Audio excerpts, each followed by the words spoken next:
So last season, my insurance company required that I get a marine survey done on my vessel Silverheels, my Pearson 424 ketch, and I did that.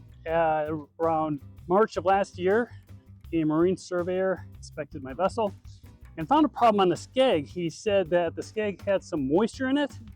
He took some moisture meter readings, and he also noticed some delamination along the bottom of the Skeg, near the bottom of the Skeg, just some rough patches along what seemed like a seam, just right along a horizontal axis on the Skeg.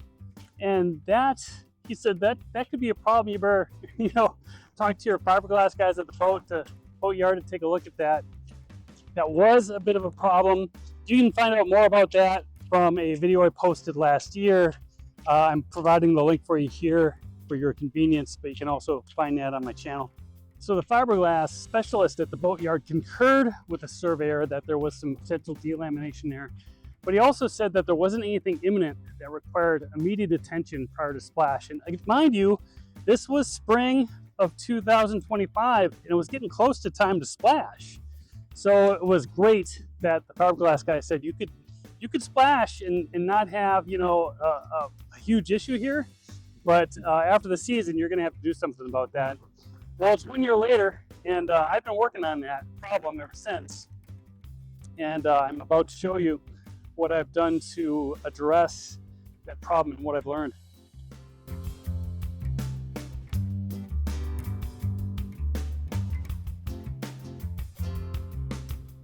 At the end of the 2025 sailing season, when I'm starting to get Silverheels on the hard and get her squared away for the winter, a fellow Pearson 424 owner reached out to me. He had seen the video I posted on the Skeg, the issue with the survey, and he pointed out that the Skeg has a metal boot at the bottom, and that might account for that seam that we were seeing with the delamination and the moisture meter readings at the base of the Skeg. The metal would reflect the signal from a moisture meter and cause it to read a very high reading, which would be like a false positive. So that was very useful information. I really appreciate him reaching out, and that provided more insight as I started work on the Skeg. So Silverheels is put into a warehouse at Crowley's Yacht Yard for the winter, and I began to take the advice of a couple of boatyard professionals who suggested that I start sanding along the seams, sanding along the problematic lamination or delamination area, because that might expose the moisture and allow it to weep out. They said watch for weeping moisture on those seams as I sand down on them. And sure enough, that's what I saw. I saw moisture weeping out of there. Right, I'm down here working on my Skeg, and you can see where the water is weeping out of this seam between what I think is a lead boot. This boot provides some extra ballast and is actually load bearing to the rudder. The rudder pin inserts into an attachment here in the Skeg, and I think this is all lead or metal.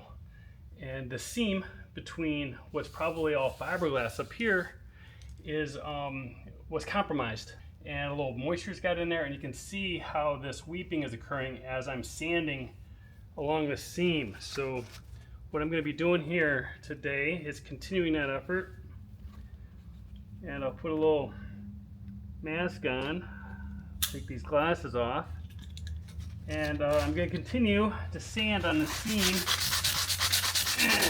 with the idea of letting more of that moisture weep out. So I continued to sand along those seams, and sure enough, moisture was weeping out of those seams as we moved into winter, as I made progress there. And I was telling this information, I was sharing this information with other sailors, and one very seasoned sailor suggested to me that I should consider drilling holes into the bottom of that metal boot. And there's probably just moisture sitting at the bottom of that thing. He said you should drill a couple holes so that moisture is able to weep out of the bottom of the Skeg. I decided to go ahead and do that. All right, now it's time to drill a hole into the bottom of this skeg right here to see if any water will come out. So that's that's exciting stuff. It's not often, like never, that I don't have any experience drilling a hole in a skeg before, but I definitely want to check because I still see the skeg is leaking. I see water seeping out of these seams right here where the metal boot meets the fiberglass, and that's not good. So we have to verify whether or not there's water inside of this metal boot, which would not be great, but I can't think of another way of doing it.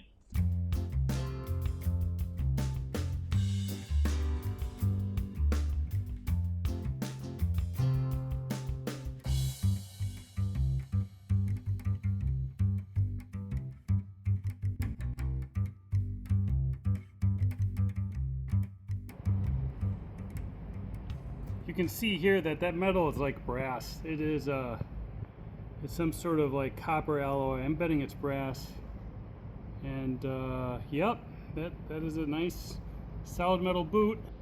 So we just arrived here and this is what I found. So those holes that I drilled into the base of this metal have helped with the weeping going on to weep out these seams. Still wet down here. So winter continues and I'm socializing that I'm seeing moisture come out of the bottom holes that I drilled, and it's continuing to weep out. And but I'm wondering if, you know, tick-tock, the clock is ticking. There's only so much amount of time before spring's going to come. I'm going to have to re-seal up those areas. So I'm socializing this to a fellow sailor, and she suggested that, hey, maybe you should get a space heater and turn the space heater on to allow the moisture, to accelerate the moisture weeping out of the fiberglass. And I thought that was an excellent idea. You know, heat expands things, and I would think that the moisture would accelerate its pace coming out of the fiberglass.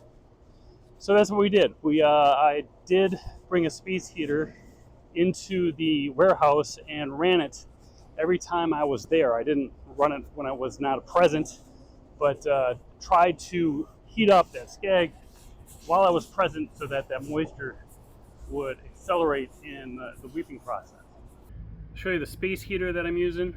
So every week I put that space heater up onto a block and then have it butted right up on this fiberglass skeg, and we're just trying to accelerate the weeping of the moisture coming out of that skeg. All right, we've got the heater on, a new space heater, and you can see that we've still got water coming out of here. So we'll keep working this, keep trying to dry this baby out.